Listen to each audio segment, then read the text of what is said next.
foi ao ar um programa do William Vac na CNN Brasil, onde eles discutiram vários assuntos interessantes. E algumas coisas me chamaram a atenção e eu vou repercutir com vocês no vídeo de hoje. Primeiro, William Vac contestando de fato o papel da imprensa tradicional, que na visão dele perdeu a credibilidade, foi pro ralo a credibilidade, segundo o próprio William Vac. As pessoas não enxergam mais na imprensa como ela sendo a guardiã da verdade absoluta dos fatos.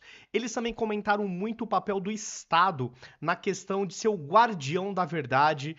Um dos convidados, que foi o Fernando Schuller, falou que o Brasil se tornou um grande experimento social nesse sentido, de um Estado interventor. Questionou-se muito também o papel do STF e de diversas decisões, inclusive de censuras que estão ocorrendo no nosso país. Foi um programa muito interessante. Nesse vídeo eu quero trazer alguns cortes para vocês e discutir um pouco, colocar o meu ponto de vista sobre cada um deles. Vamos pro vídeo.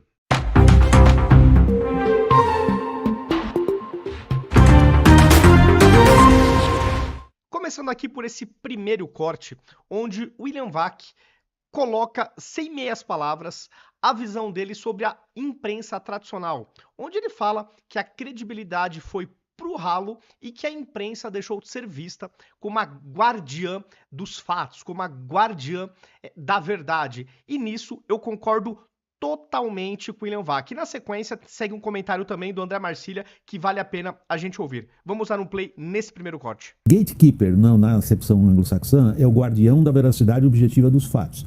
Isto aí, do nosso ponto de vista, se você discordar de mim, por favor, Lígia, fique à vontade. Mas me parece que nós estamos falando a mesma coisa. Do nosso ponto de vista, foi pro ralo, como já disse aqui, a credibilidade da imprensa tradicional organizada. Não somos mais vistos como gatekeeper, como os guardiães da veracidade objetiva dos fatos. Agora, dada essa, digamos, enorme, não sei nem que palavra usar, presença dessa transformação tecnológica a qual o Schuller começou se referindo, quem então, se não quem faz a norma e quem zela pela norma, é o gatekeeper? Se as instituições que tradicionalmente tinham a credibilidade de serem as guardiãs da veracidade objetiva dos fatos, imprensa, por exemplo, não tem mais essa prerrogativa, quem então? Eu faço a provocação. Não deveria ser realmente alguém que regule?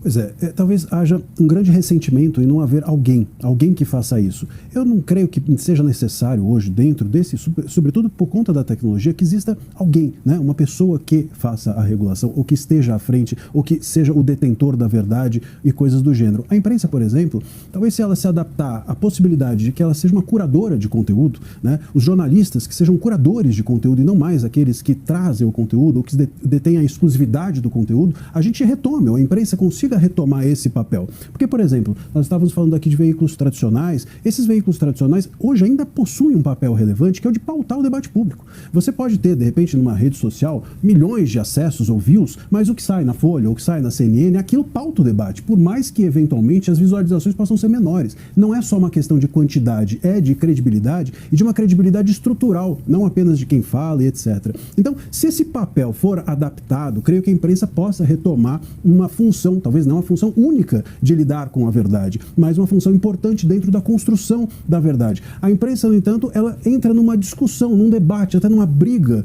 completamente, entendo eu, errada com as redes sociais. Como se as redes sociais quisessem ocupar o papel da imprensa, e aí a imprensa faz o jogo invertido, que é tentar ocupar o lugar das redes sociais e se torna uma imprensa opinativa, se torna uma imprensa, enfim, que quer dar a notícia em um segundo depois que ela aconteceu, sem reflexão, e isso tem atingido, entendo eu, a credibilidade aí sim estrutural da imprensa. E aqui detalhe, né? O Marcília falou uma coisa importante. A imprensa continua pautando o debate. Isso é verdade, mas o fato dela pautar não significa que a opinião dela prevaleça. Então ela coloca lá um tema, coloca na vitrine. Aí todo mundo sai discutindo. Mas na minha leitura, na maior parte das vezes, não vence a visão que a imprensa quer. Ela pautou o debate, fato. Mas ela perdeu nas argumentações para as pessoas que se manifestam nas redes sociais. Então esse é um ponto importante. Embora eles elenquem o que vai ser discutido muitas vezes na sociedade, mas não prevalece o ponto de vista da imprensa. E eu acho que é isso que incomoda boa parte dessa galera. E o próprio Marcília falou, e não necessariamente com as tecnologias, a imprensa vai ser a única voz da sociedade. Ela já não é. Ela já não é. E eu acho que isso também causa muito incômodo. Perderam o poder.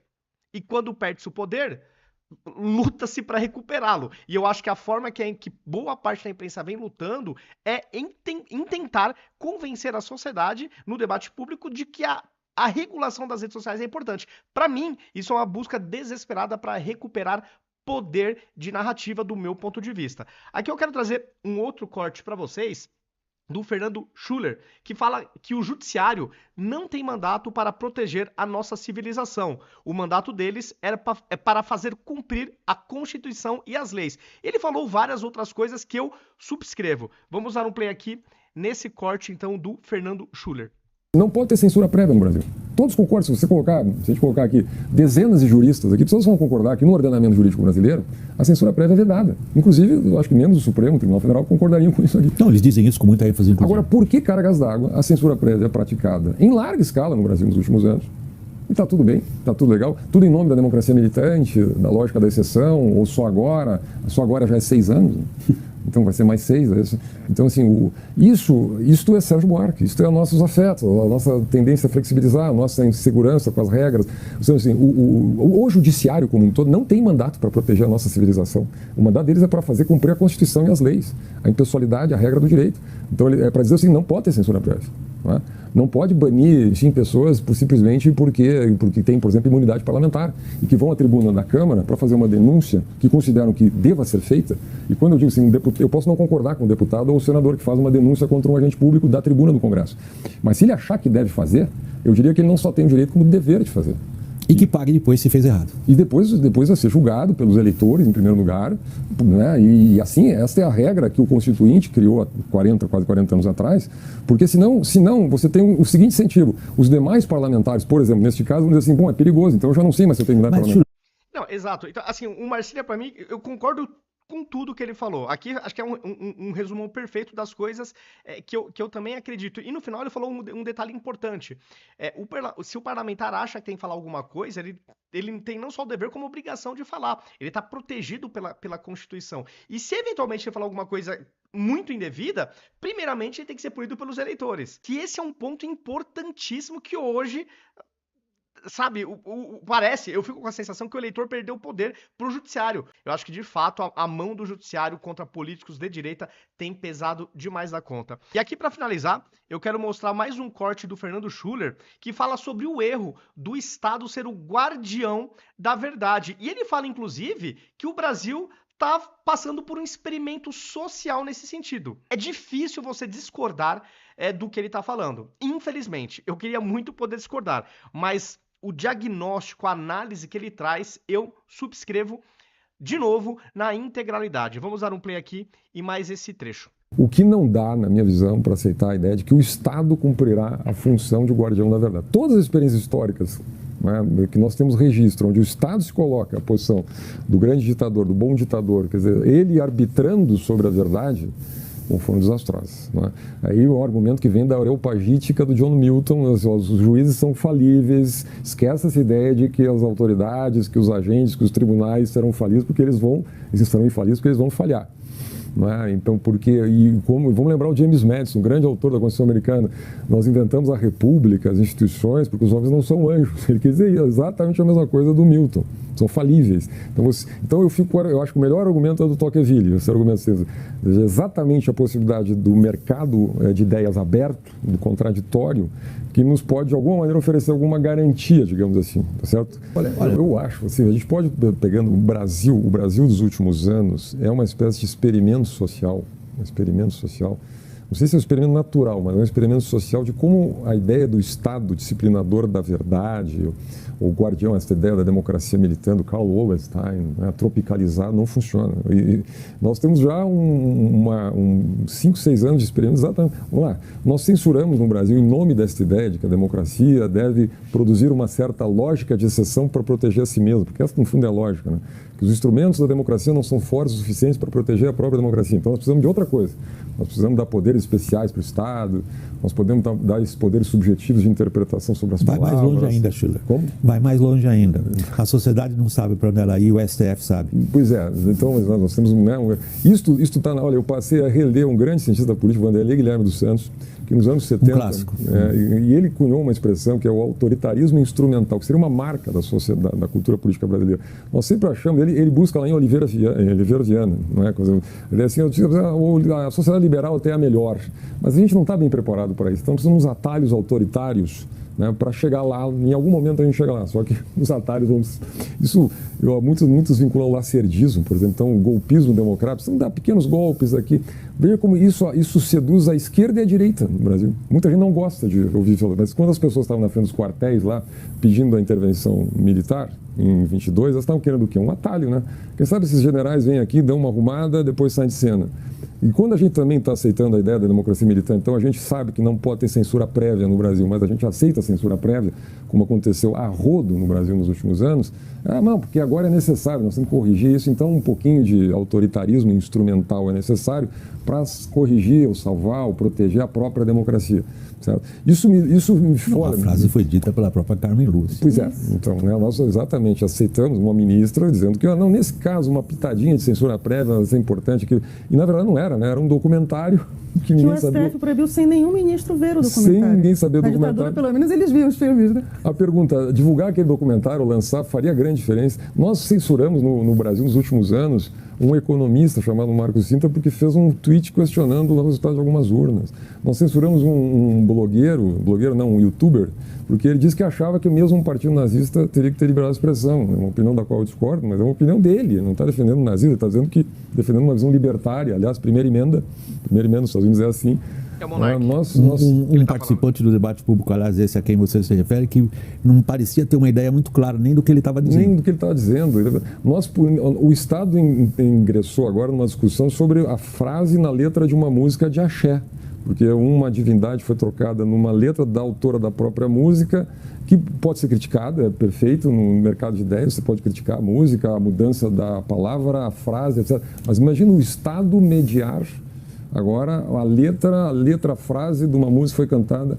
Então, isto, digamos, é uma enorme ladeira escorregadia. Perfeito, de novo, eu concordo com tudo que o Fernando Schuller trouxe. Eu acho que é um resumo do Brasil atual que a gente vive. O próprio William Vac também fez aqui dois comentários também reforçando os argumentos do Schuller, em tom crítico ao STF. E eu acho que isso tudo a sociedade precisa sim discutir, porque se a gente tem uma Constituição, se a gente tem arcabouços legais, se a gente tem a Constituição delimitando as atribuições e competências de cada poder, e isto não está sendo respeitado, é claro que a sociedade tem o direito de poder reclamar.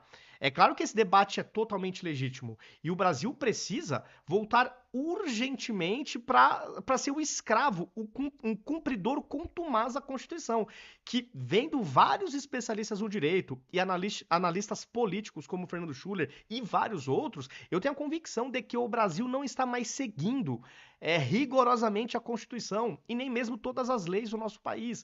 Então, para esse país se normalizar, se pacificar, para mim tá fácil. É voltar para a Carta Magna. É voltar para a Constituição. É cada poder jogar dentro do seu quadrado, dentro daquilo que foi previsto e determinado pela Constituição. Então, para mim, eu não sei se eu estou sendo muito simplista, mas está fácil o Brasil voltar ao normal. É só voltar para a Constituição. Bom, pessoal, é isso. Coloquem nos comentários o que vocês acharam desses trechos que eu trouxe aqui para vocês. Concordam, não concordam, por quê?